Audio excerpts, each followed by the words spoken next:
दो ताबूत। बहुत दूर चीड़ के जंगल के बीच में एक महिला रहती थी जिसकी एक बेटी और एक सौतेली बेटी दोनों थी।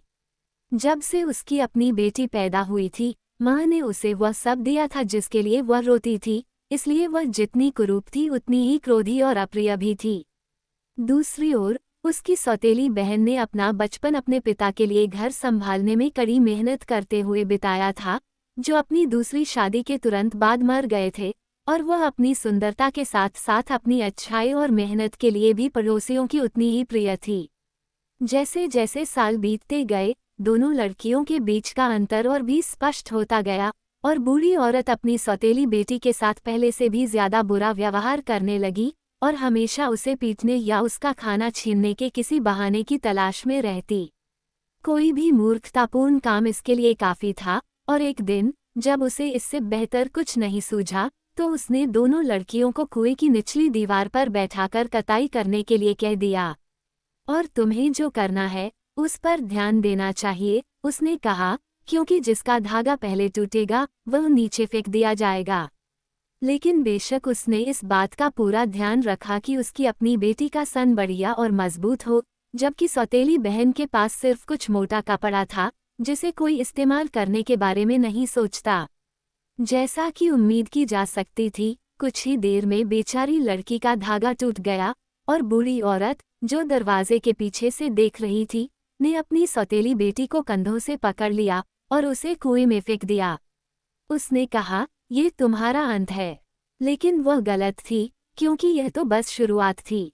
लड़की नीचे नीचे नीचे चली गई, ऐसा लग रहा था मानो कुआं धरती के बिल्कुल बीच तक पहुंच गया हो, लेकिन आखिरकार उसके पैर जमीन पर पड़े और उसने खुद को एक ऐसे मैदान में पाया जो उसके मूल पहाड़ों के गर्मियों के चरागाहों से भी ज्यादा खूबसूरत था। पेड़ हल्की हवा में लहरा रहे थे और घास में सबसे चमकीले रंगों के फूल नाच रहे थे। और हालांकि वह बिल्कुल अकेली थी, लड़की का दिल भी नाच रहा था, क्योंकि वह अपने पिता की मृत्यु के बाद से सबसे ज्यादा खुश महसूस कर रही थी। इसलिए वह घास के मैदान से होते हुए आगे बढ़ती रही जब तक कि वो एक पुरानी टूटी फूटी बाड़ के पास नहीं पहुंच गई, इतनी पुरानी कि यह आश्चर्य की बात थी कि यह खड़ी भी हो पाई, और ऐसा लग रहा था जैसे ये बूढ़े आदमी की दाढ़ी पर टिकी हुई थी जो इसके ऊपर चढ़ी हुई थी। लड़की कुछ देर के लिए रुकी और इधर उधर देखने लगी कि वो सुरक्षित तरीके से नदी पार कर सके। लेकिन इससे पहले कि वह आगे बढ़ पाती, बाढ़ से एक आवाज आई, मुझे चोट मत पहुंचाओ छोटी लड़की, मैं बहुत बूढ़ा हो गया हूँ, बहुत बूढ़ा, मेरे पास जीने के लिए अधिक समय नहीं है। और युवती ने उत्तर दिया, नहीं, मैं तुम्हें कोई नुकसान नहीं पहुंचाऊंगी, किसी बात से मत डरो। और फिर एक जगह देखकर जहां क्लेमाटिस अन्य स्थानों की तुलना में कम घनी उगी थी, वह हल्के से कूद गई। तुम्हारे साथ सब कुछ अच्छा हो, बाढ़ ने कहा, जब लड़की आगे चली गई। वह जल्द ही घास के मैदान से निकलकर एक रास्ते पर चली गई जो दो फूलों वाली झाड़ियों के बीच से होकर गुजरता था। उसके ठीक सामने एक ओवन खड़ा था, और उसके खुले दरवाजे से उसे सफेद रोटियों का ढेर दिखाई दे रहा था।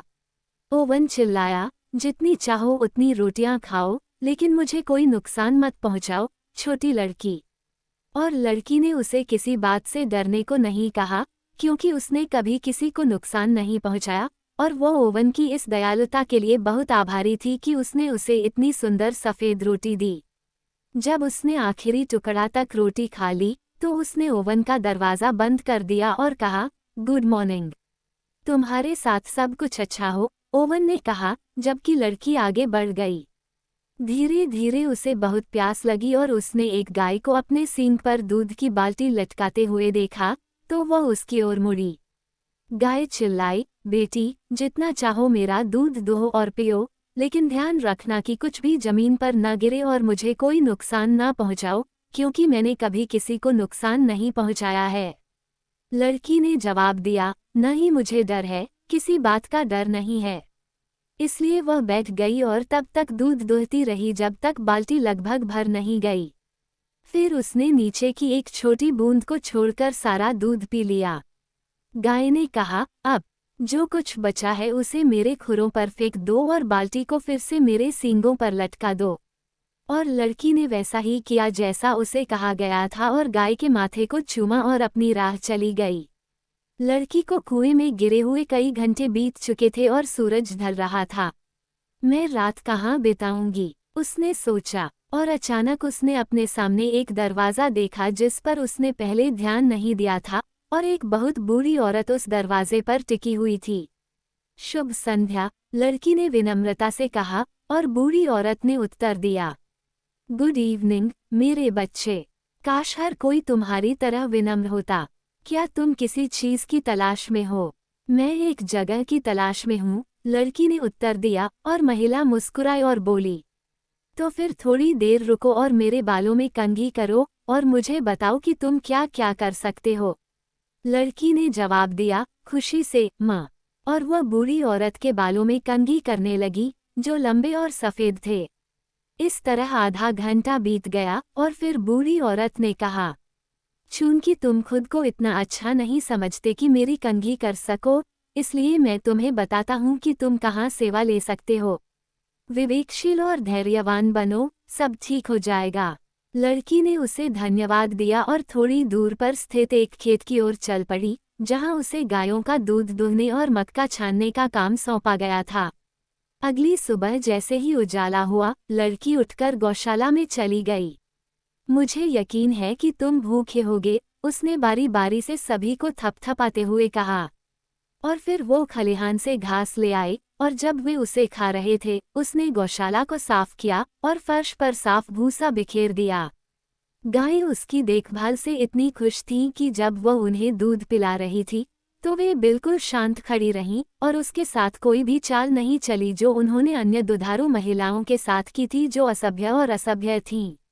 और जब उसने काम पूरा कर लिया और अपने स्टूल से उठने वाली थी, तो उसने पाया कि उसके चारों ओर बिल्लियों का एक पूरा घेरा बैठा हुआ है, काली और सफ़ेद, टैबी और कछुआ खोल, जो सभी एक स्वर में चिल्ला रहे थे, हमें बहुत प्यास लगी है, कृपया हमें थोड़ा दूध दे दो।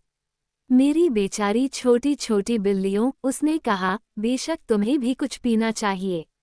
और वह डेयरी में चली गई, उसके पीछे पीछे सभी बिल्लियां भी चली गईं, और उसने हर एक को एक छोटी लाल तश्तरी दी। लेकिन पीने से पहले वे सभी उसके घुटनों से रगड़ खाने लगीं और धन्यवाद के तौर पर घुरघुराने लगीं। अगला काम जो लड़की को करना था, वह था गोदाम में जाना और छलनी से मकई को छानना। जब वह मकई को रगड़ने में व्यस्त थी, तो उसने पंखों की फड़फड़ाहट सुनी और गौरैया का एक झुंड खिड़की से उड़कर अंदर आ गया। हम भूखे हैं, हमें कुछ अनाज दो, हमें कुछ अनाज दो, वे चिल्लाए, और लड़की ने उत्तर दिया, बेचारे छोटे पक्षियों, तुम्हें भी कुछ मिलेगा। और मुट्ठी भर भोजन फर्श पर बिखेर दिया। जब उनका भोजन समाप्त हो गया तो वे उसके कंधों पर उड़ गए और धन्यवाद के रूप में अपने पंख फड़फड़ाए। समय बीतता गया और पूरे देहात में कोई भी गाय इतनी मोटी और अच्छी तरह से रखी हुई नहीं थी जितनी कि उसकी थी, और किसी भी डेयरी में इतना दूध नहीं था। किसान की पत्नी इतनी संतुष्ट थी कि उसने उसे अधिक मजदूरी दी और उसे अपनी बेटी की तरह माना। आखिरकार एक दिन लड़की को उसकी मालकिन ने रसोई में बुलाया और वहां पहुंचकर बूढ़ी औरत ने उससे कहा, मैं जानती हूं कि तुम गायों की देखभाल कर सकती हो और डायरी भी लिख सकती हो, अब मुझे देखने दो कि तुम इसके अलावा और क्या कर सकती हो। इस छलनी को कुएं पर ले जाओ और उसमें पानी भरकर मेरे पास ले आओ, ताकि रास्ते में एक बूंद भी न गिरे। इस आदेश से लड़की का दिल बैठ गया, वह अपनी मालकिन की आज्ञा कैसे पूरी कर सकती थी। फिर भी वह चुप रही और छलनी लेकर कुएं में उतर गई। किनारे पर रुककर उसने उसे पूरा भर दिया, लेकिन जैसे ही उसने उसे उठाया, सारा पानी छेदों से बाहर निकल गया। उसने बार बार कोशिश की, लेकिन छलनी में एक बूंद भी नहीं बची, और वह निराश होकर मुंह फेरने ही वाली थी कि तभी आसमान से गौरैयों का झुंड उड़कर नीचे आया। राख राख, वे चहचहाए और लड़की ने उनकी ओर देखकर कहा, ठीक है, मैं पहले से ही इससे भी बदतर स्थिति में नहीं हो सकती, इसलिए मैं आपकी सलाह मानूंगी। और वह वापस रसोई में भाग गई और अपनी छलनी को राख से भर लिया। फिर एक बार उसने छलनी को कुएं में डुबोया और देखो, इस बार पानी की एक बूंद भी गायब नहीं हुई। ये रही छलनी, मालकिन, लड़की चिल्लाई और उस कमरे में गई जहां बूढ़ी औरत बैठी थी। उसने उत्तर दिया, तुम मेरी अपेक्षा से अधिक चतुर हो, या फिर किसी जादू में निपुण व्यक्ति ने तुम्हारी मदद की है। लेकिन लड़की चुप रही और बूढ़ी औरत ने उससे कोई और प्रश्न नहीं पूछा। कई दिन बीत गए, लड़की हमेशा की तरह अपना काम करती रही, लेकिन एक दिन बुढ़िया ने उसे बुलाया और कहा, मेरे पास तुम्हारे लिए कुछ और काम है। यहाँ 2 सूत हैं, एक सफ़ेद और दूसरा काला। तुम्हें जो करना है वह ये है कि उन्हें नदी में तब तक धोना है जब तक कि काला वाला सफ़ेद और सफ़ेद वाला काला न हो जाए। और लड़की उन्हें नदी में ले गई और कई घंटों तक खूब धोया, लेकिन वह चाहे जितना भी धोए, उनमें एक भी रंग नहीं बदला। ये तो छलनी से भी बदतर है, उसने सोचा, और वह निराशा में हार मानने ही वाली थी कि तभी हवा में पंखों की एक लहर आई और किनारे पर उगे बच के पेड़ों की हर टहनी पर एक गौरैया बैठी हुई थी। पूरब की ओर काला, पश्चिम की ओर सफ़ेद। वे सब एक साथ गाने लगे और लड़की ने अपने आंसू पोंछे और फिर से हिम्मत जुटाई। काले धागे को उठाकर वह पूर्व की ओर मुंह करके खड़ी हो गई और उसे नदी में डुबो दिया, और एक पल में वह बर्फ की तरह सफ़ेद हो गया। फिर पश्चिम की ओर मुड़कर उसने सफ़ेद धागे को पानी में रखा और वह कौवे के पंख की तरह काला हो गया। उसने गौरैयों की ओर देखा और मुस्कुराए और उन्हें सिर हिलाया, और जवाब में अपने पंख फड़फड़ाते हुए वे तेजी से उड़ गए। कहानी को देखकर बुढ़िया अवाक रह गई, लेकिन जब उसे अपनी आवाज़ मिली तो उसने लड़की से पूछा कि किस जादूगर ने उसे वो करने में मदद की जो पहले किसी ने नहीं किया था। लेकिन उसे कोई जवाब नहीं मिला, क्योंकि लड़की अपनी छोटी सहेलियों पर मुसीबत लाने से डरती थी। कई हफ्तों तक मालकिन ने खुद को अपने कमरे में बंद रखा और लड़की हमेशा की तरह अपने काम में लगी रही। उसे उम्मीद थी कि उसे दिए गए मुश्किल कामों का अंत हो जाएगा, लेकिन वह इस मामले में गलत थी, क्योंकि एक दिन अचानक बूढ़ी औरत रसोई में आई और उससे बोली, मुझे तुम्हें एक और परीक्षा देनी है, और अगर तुम उसमें असफल नहीं हुए तो तुम हमेशा के लिए शांति से रहोगे। ये रहे तुम्हारे धुले हुए सूत। इन्हें लेकर एक ऐसा जाल बुन लो जो राजा के लबादे जितना चिकना हो, और देखो कि सूरज ढलने तक ये बुनकर तैयार हो जाए। लड़की, जो एक अच्छी सूत काटने वाली थी, ने सोचा, ये सबसे आसान काम है जो मुझे करने को दिया गया है। लेकिन जब उसने सूत काटना शुरू किया तो उसने पाया कि हर पल सूत उलझता और टूटता रहता था। ओह, मैं ये कभी नहीं कर सकती। अंत में वह चिल्लाई और करघे पर अपना सिर टिकाकर रोने लगी, लेकिन उसी क्षण दरवाजा खुला और एक के पीछे एक बिल्लियों का एक समूह अंदर आया। उन्होंने पूछा, क्या बात है, सुंदर युवती? और लड़की ने उत्तर दिया, मेरी मालकिन ने मुझे ये सूत कपड़ा बुनने के लिए दिया है, जिसे सूर्यास्त तक पूरा करना होगा, और मैंने अभी तक शुरू भी नहीं किया है, क्योंकि जब भी मैं इसे छूता हूँ, ये टूट जाता है। अगर इतना ही है, तो अपनी आंखें पोंछ लो, बिल्लियों ने कहा, हम तुम्हारे लिए सब कुछ कर देंगे। और वे करघे पर कूद पड़ी, और इतनी तेजी से और इतनी कुशलता से बुनने लगी कि बहुत कम समय में कपड़ा तैयार हो गया और इतना बढ़िया था जितना किसी राजा ने कभी पहना था। लड़की इसे देखकर इतनी खुश हुई कि उसने प्रत्येक बिल्ली के माथे पर एक चुंबन दिया और वे कमरे से एक दूसरे के पीछे पीछे चली गईं, जैसे वे आई थीं। तुम्हें ये ज्ञान किसने सिखाया? बुढ़िया ने पूछा, जब उसने कपड़े पर 2-3 बार हाथ फिराया और कहीं भी खुरदरापन नहीं पाया। लेकिन लड़की सिर्फ मुस्कुराई और कोई जवाब नहीं दिया। उसने बचपन में ही मौन का महत्व सीख लिया था। कुछ सप्ताह बाद बुढ़िया ने अपनी नौकरानी को बुलाया और उससे कहा कि चूंकि उसकी सेवा का 1 साल पूरा हो चुका है, इसलिए वह घर वापस जा सकती है, लेकिन उसकी ओर से लड़की ने उसकी इतनी अच्छी सेवा की है कि उसे उम्मीद है कि वो उसके साथ ही रहेगी। लेकिन इन शब्दों पर नौकरानी ने अपना सिर हिलाया और धीरे से उत्तर दिया, मैं यहाँ खुश हूँ, मैडम, और मैं आपके द्वारा मेरे प्रति की गई भलाई के लिए आपका धन्यवाद करती हूँ, लेकिन मैं अपने पीछे एक सौतेली बहन और एक सौतेली माँ को छोड़ गई हूँ, और मैं एक बार फिर उनके साथ रहना चाहती हूँ। बूढ़ी औरत ने एक पल के लिए उसकी ओर देखा और फिर उसने कहा, ठीक है, तुम्हें जो अच्छा लगे वही होगा, लेकिन तुमने मेरे लिए ईमानदारी से काम किया है, इसलिए मैं तुम्हें इनाम दूंगा। अब भंडार गृह के ऊपर वाली मंजिल में जाओ और वहां तुम्हें बहुत सी संदूकियां मिलेंगी। तुम्हें जो सबसे अच्छा लगे उसे चुन लो, लेकिन सावधान रहना कि जब तक तुम उसे उस स्थान पर न रख दो जहां तुम उसे रखना चाहते हो, तब तक उसे मत खोलना।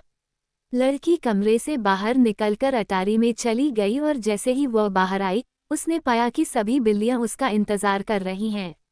अपने रिवाज के अनुसार जुलूस की तरह चलते हुए वे उसके पीछे पीछे अटारी में चली गईं, जो बड़े और छोटे, सादे और शानदार ताबूतों से भरी हुई थी।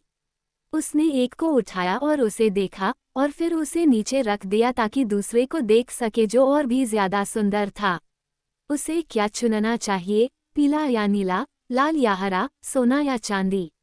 वो काफी देर तक हिचकिचाती रही और पहले एक के पास गई और फिर दूसरे के पास। जब उसने बिल्लियों की आवाज सुनी, काला ले लो, काला ले लो, शब्दों ने उसे चारों ओर देखने पर मजबूर कर दिया। उसने कोई काला बक्सा नहीं देखा था, लेकिन जब बिल्लियों ने अपना रोना जारी रखा तो उसने कई कोनों में झांका जो किसी का ध्यान नहीं गया था, और अंततः उसे एक छोटा काला बक्सा मिला जो इतना छोटा और इतना काला था कि उसे आसानी से पार किया जा सकता था। ये वह संदूक है जो मुझे सबसे ज्यादा पसंद है, मालकिन, लड़की ने उसे घर में ले जाते हुए कहा। और बूढ़ी औरत मुस्कुराई और सिर हिलाया और उसे अपने रास्ते जाने को कहा। इसलिए लड़की गायों, बिल्लियों और गौरैयों को विदा करने के बाद चल पड़ी, जो अलविदा कहते हुए रो रहे थे। वह चलती रही और चलती रही जब तक वह फूलों के मैदान तक नहीं पहुंच गई, और वहां अचानक कुछ हुआ। उसे नहीं पता था कि क्या हुआ, लेकिन वह अपनी सौतेली माँ के आंगन में कुएं की दीवार पर बैठी थी। फिर वह उठी और घर में घुस गई। महिला और उसकी बेटी ऐसे देखती रहीं जैसे वे पत्थर में बदल गई हों, लेकिन अंततः सौतेली माँ ने हौंफते हुए कहा, तो तुम आखिरकार जिंदा हो। खैर, किस्मत हमेशा मेरे खिलाफ रही। और तुम इस साल कहाँ थे? फिर लड़की ने बताया कि कैसे उसने अंडरवर्ल्ड में नौकरी की थी और अपनी तनख्वाह के अलावा अपने साथ एक छोटा सा ताबूत भी लाया था जिसे वह अपने कमरे में रखना चाहती थी। मुझे पैसे दो और इस बदसूरत छोटे बक्से को बाहर ले जाओ, महिला क्रोध से पागल होकर चिल्लाई, और लड़की, उसकी हिंसा से पूरी तरह भयभीत होकर, अपने कीमती बक्से को अपनी छाती से लगाए हुए जल्दी से भाग गई। बाहरी घर बहुत गंदे हालत में था, क्योंकि लड़की के कुएं में गिरने के बाद से कोई भी उसके पास नहीं गया था, लेकिन उसने तब तक साफ सफाई की और झाड़ू लगाई जब तक कि सब कुछ फिर से साफ नहीं हो गया, और फिर उसने छोटे से ताबूत को कोने में एक छोटी सी शेल्फ पर रख दिया। अब मैं इसे खोल सकती हूँ, उसने खुद से कहा, और हैंडल पर लटकी चाबी से इसे खोलते हुए उसने ढक्कन उठाया, लेकिन ऐसा करते ही वह पीछे हट गई, लगभग उस रोशनी से अंधी हो गई जो उस पर पड़ी। कोई भी कभी अनुमान नहीं लगा सकता था कि उस छोटे से काले बक्से में इतनी सारी खूबसूरत चीजें हो सकती हैं। अंगूठियां, मुकुट, कमरबंद, हार सभी अद्भुत पत्थरों से बने थे, और वे इतनी चमक से चमक रहे थे कि न केवल सौतेली माँ और उसकी बेटी बल्कि आसपास के सभी लोग ये देखने के लिए दौड़ पड़े कि घर में आग लगी है या नहीं। बेशक महिला लालच और ईर्ष्या से काफी बीमार महसूस कर रही थी, और अगर उसे पड़ोसियों के क्रोध का डर न होता तो वह निश्चित रूप से सभी गहने अपने लिए ले लेती, जो उसकी सौतेली बेटी से उतना ही प्यार करते थे जितना उससे नफरत करते थे। लेकिन अगर वह संदूक और उसमें रखी चीजों को अपने लिए नहीं चुरा सकती थी, तो कम से कम वह उसके जैसा दूसरा संदूक तो ले ही सकती थी, और शायद उससे भी ज्यादा कीमती। इसलिए उसने अपनी बेटी को कुएं के किनारे बैठाया और उसे पानी में फेंक दिया, ठीक वैसे ही जैसे उसने दूसरी लड़की को फेंका था, और ठीक पहले की तरह फूलों वाला घास का मैदान नीचे की तरफ था। वो हर इंच उस रास्ते पर चली जिस पर उसकी सौतेली बहन चली थी, और उसने वही चीजें देखी जो उसने देखी थी, लेकिन यहीं पर समानता समाप्त हो गई। जब बाढ़ ने उससे प्रार्थना की कि वह उसे कोई नुकसान न पहुंचाए, तो वह बेरुखी से हंसी और कुछ खूंटियां तोड़ दी ताकि वह आसानी से पार हो सके। जब ओवन ने उसे रोटी दी तो उसने रोटियां जमीन पर बिखेर दी और उन पर पैर पटक दिए, और जब उसने गाय का दूध दो लिया और जितना चाहा पी लिया, उसने बाकी को घास पर फेंक दिया और बाल्टी को लात मारकर टुकड़े टुकड़े कर दिया। और जब वे उसकी ओर देखते थे तो उन्हें ये कहते हुए कभी नहीं सुना, तुमने मेरे साथ ऐसा कुछ भी नहीं किया। शाम के समय वह उस स्थान पर पहुंची जहां बूढ़ी औरत गेट के खंभे के सहारे टिकी हुई थी, लेकिन वह बिना कुछ कहे वहां से निकल गई। क्या तुम्हारे देश में कोई शिष्टाचार नहीं है? बुढ़िया ने पूछा। लड़की ने जवाब दिया, मैं रुककर बात नहीं कर सकती, मुझे जल्दी है। देर हो रही है और मुझे कोई जगह ढूंढनी है। बूढ़ी औरत ने कहा, थोड़ी देर रुको और मेरे बालों में कंघी करो और मैं तुम्हें जगह दिलाने में मदद करूंगी। अपने बालों में कंघी करो, सच में। मुझे इससे भी बेहतर काम करना है। और बुढ़िया के मुंह पर दरवाज़ा बंद करके वह अपनी राह पर चली गई। और उसने उसके बाद जो शब्द कहे वे कभी नहीं सुने, तुमने मेरे साथ ऐसा कुछ भी व्यर्थ नहीं किया। धीरे धीरे लड़की खेत पर पहुंची और उसे अपनी सौतेली बहन की तरह गायों की देखभाल करने और मकई को छानने का काम सौंपा गया। लेकिन वह अपना काम तभी करती थी जब कोई उसे देखता था। कभी कभी गाय का घर गंदा होता था और गायों को बुरी तरह से खिलाया पिलाया जाता था और उन्हें पीटा जाता था, इसलिए वे बाल्टी को लात मारती थीं और उसे धक्का देने की कोशिश करती थीं, और हर कोई कहता था कि उन्होंने इतनी दुबली गाय या इतना खराब दूध कभी नहीं देखा। जहाँ तक बिल्लियों का सवाल है, वो उन्हें भगा देती थी और उनके साथ इतना बुरा व्यवहार करती थी कि उनमें चूहों को भगाने की भी हिम्मत नहीं बचती थी, जो आजकल हर जगह भागते रहते हैं। और जब गौरैयाएं कुछ अनाज मांगने आती थीं, तो वे गायों और बिल्लियों से बेहतर नहीं होती थीं, क्योंकि लड़की उन पर अपने जूते फेंकती थी, जब तक कि वे डरकर जंगल में नहीं भाग जाती थीं और पेड़ों के बीच छिप जाती थीं। इसी तरह कई महीने बीत गए। एक दिन मालकिन ने लड़की को अपने पास बुलाया। मैंने तुम्हें जो कुछ करने को दिया है वो तुमने गलत किया है, उसने कहा, फिर भी मैं तुम्हें एक और मौका दूंगी। क्योंकि भले ही तुम गायों की देखभाल नहीं कर सकते या अनाज को भूसे से अलग नहीं कर सकते, लेकिन ऐसे अन्य काम हो सकते हैं जिन्हें तुम बेहतर तरीके से कर सकते हो। इसलिए इस छलनी को कुएं पर ले जाओ और इसमें पानी भर दो और ध्यान रखो कि तुम इसे बिना एक बूंद गिराए वापस लाओ। लड़की ने छलनी ली और अपनी बहन की तरह उसे कुएं तक ले गई, लेकिन कोई भी छोटा पक्षी उसकी मदद करने नहीं आया और 2-3 बार उसे कुएं में डुबाने के बाद वो उसे खाली ही वापस ले आई। मैंने भी यही सोचा था, बूढ़ी औरत ने गुस्से से कहा, जो एक चीज में बेकार है वह दूसरी चीज में भी बेकार है। शायद मालकिन ने सोचा होगा कि लड़की ने सबक सीख लिया है, लेकिन अगर उसने ऐसा सोचा भी था तो वह पूरी तरह गलत थी, क्योंकि काम पहले से बेहतर नहीं हुआ था। धीरे धीरे उसने उसे फिर से बुलाया और अपनी नौकरानी को नदी में धोने के लिए काले और सफ़ेद सूत दिए, लेकिन कोई भी उसे यह रहस्य नहीं बता पाया कि काला सूत सफ़ेद कैसे हो जाता है और सफ़ेद सूत काला कैसे हो जाता है, इसलिए वह उन्हें वैसे ही वापस ले आई। इस बार बूढ़ी औरत ने उसे केवल गंभीरता से देखा, लेकिन लड़की अपने आप में इतनी खुश थी कि उसे इस बात की परवाह नहीं थी कि कोई उसके बारे में क्या सोचता है। कुछ सप्ताह बाद उसकी तीसरी परीक्षा आई और उसे सूत काटने को दिया गया, जैसा कि उससे पहले उसकी सौतेली बहन को दिया गया था। लेकिन बिल्लियों का कोई भी समूह महीन कपड़े का जाल बुनने के लिए कमरे में नहीं आया, और सूर्यास्त के समय वह अपनी मालकिन के लिए केवल गंदे उलझे हुए ऊन का एक मुट्ठी भर सामान ही वापस लाई। बूढ़ी औरत ने कहा, ऐसा लगता है कि दुनिया में कुछ भी नहीं है जो तुम कर सको, और उसे अपने हाल पर छोड़ दिया। इसके तुरंत बाद 1 साल पूरा हो गया और लड़की अपनी मालकिन के पास ये बताने गई कि वह घर जाना चाहती है। बूढ़ी औरत ने जवाब दिया, मैं तुम्हें अपने पास रखना नहीं चाहती, क्योंकि तुमने एक भी काम वैसा नहीं किया जैसा तुम्हें करना चाहिए था। फिर भी मैं तुम्हें कुछ पैसे दूंगी, इसलिए ऊपर अटारी में जाओ और वहां पड़े बक्सों में से एक चुन लो।